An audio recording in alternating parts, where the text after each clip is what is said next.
Hey guys, welcome back to the channel. As you read in the title, today we are going to paint a watercolor bookmark, and this is how the bookmark is going to look. You can either use it for personal use or you can also try to sell it. So here I am taking a bookmark pad. I'll leave the link in description. It's very easy.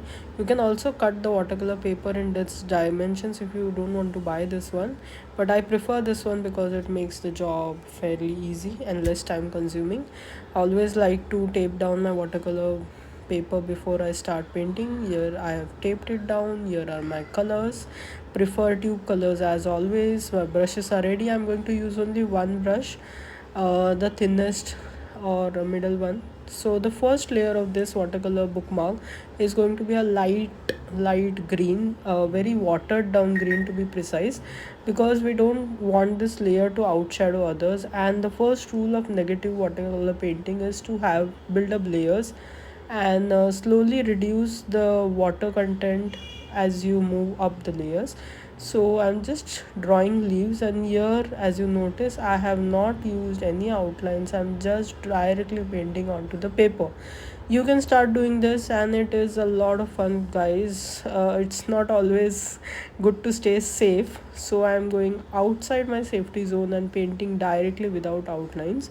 Now this is the second layer. In the second layer you have to take more color on your brush, so that makes the layer more vibrant and more colorful.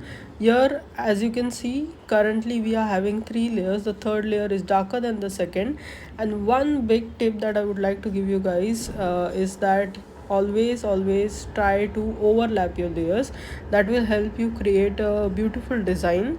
And stay till the end. I'm going to share one more beautiful tip that is going to change your watercolor paintings forever.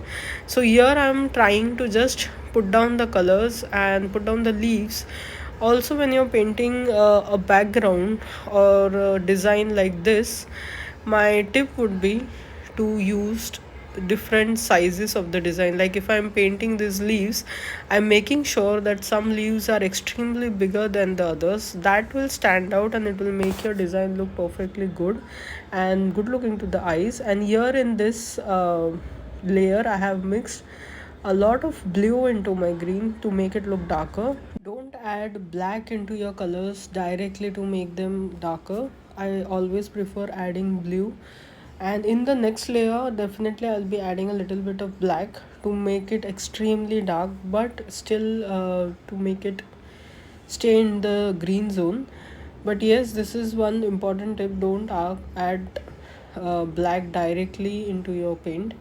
Here you can see I'm just lightly pushing my brush. This is also a good tip to have handy, that have a smaller brush when you're painting in a smaller area, especially like that of a bookmark.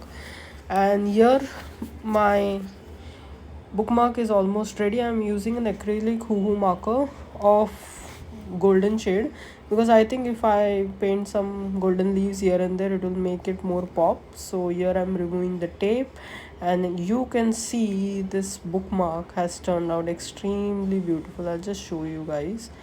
Thank you guys for watching. Do like, share and subscribe to the channel, and do watch and check out my other watercolor tutorials. Thank you.